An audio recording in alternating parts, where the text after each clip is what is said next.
Hey class, here we go. We are on the last rectangle, rectangle number 4. This last one's gonna be done in colored pencil. So I've already started on mine, so I'm about halfway through it. So I'm gonna show you what your options are right now as far as colors go. You do have to use colored pencil for this. So here are your 2 options for a color scheme. Okay, so right here on the top half of this paper, above the dotted line, we have what we call the cool colors. You may have learned these in elementary. So our cool colors are gonna be anything from the green family, the blue family, or the purple family, okay? So in greens, you know, you've got the lime green, tree green, aqua green, forest green, blues, you've got variety there, purples, all sorts of variety, just whatever you have on hand. So for your rectangle, you could choose to pick colors from the cool color group. The other option would be the warm color family. Maybe you like all these kind of warm colors from, you know, summer, you know, when you think of, you know, being warm or hot, these are kind of the colors that come to mind. So yellows, all sorts of yellows, oranges, reds, pinks. Again, whatever you have on hand, you could pick colors from the warm color group. So you choose, you're gonna do cool or you're gonna do warm, okay? And then out of those, you can use as many colors as you want from this family, okay? So for me, I wanted to keep it simple. First off, I chose cool colors and I only picked 3. Can you pick more than 3 colors from a group? Yes, you can.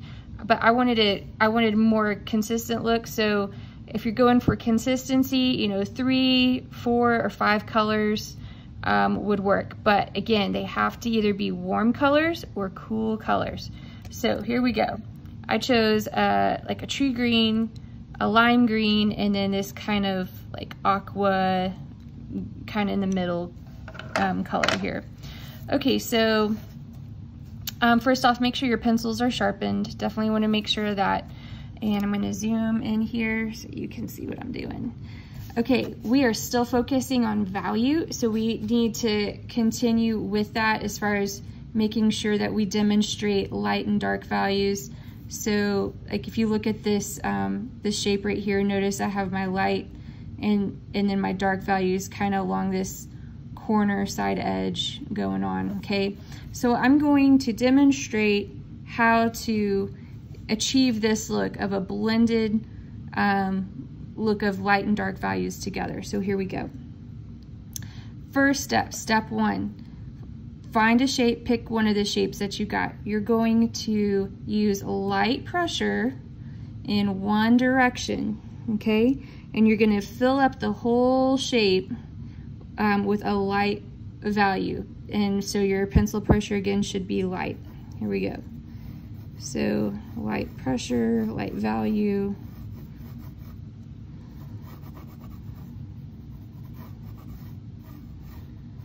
Notice how I'm trying to go from one side to the other and make it look consistent.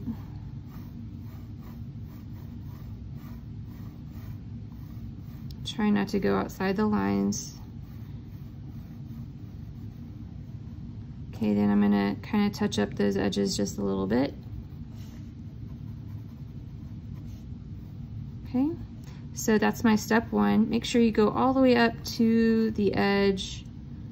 Okay, and again, we don't want to outline our shapes, so we'll leave that alone. Now, again, as the artist, you decide, do you want to pick a corner? Do you want to pick an edge? Where do you want to go darker in value? So once you've picked that, this is how you do it. I am going to darken this whole edge from here to here. I'm going to place my dark value. So to do that, I'm going to go back to little circles, okay? So little circles like this. I'm going to use maybe medium pressure, light to medium pressure, and my circles are overlapping. And I'm kind of going up and down and up and down. And I might go back over it a second time for good measure.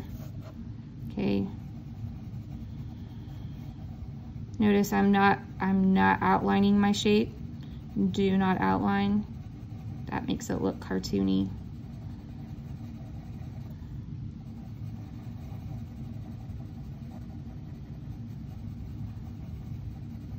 Okay.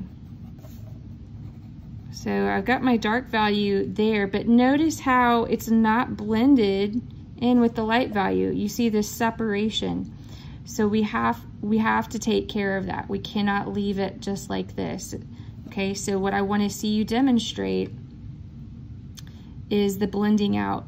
So here we go. I'm going to come right back here on this edge, and I'm going to continue to use little circles, but I'm going to ease off on my pressure. So I'm going to start traveling a little more inward into the shape and just use light pressure. That light pressure is going to help merge it in with the rest of the shape. And right now I am barely touching the paper with my pencil.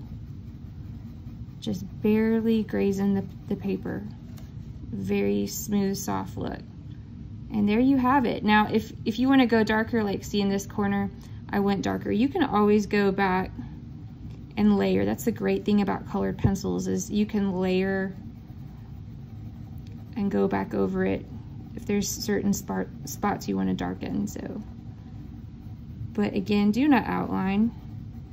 We want the values to create the shape.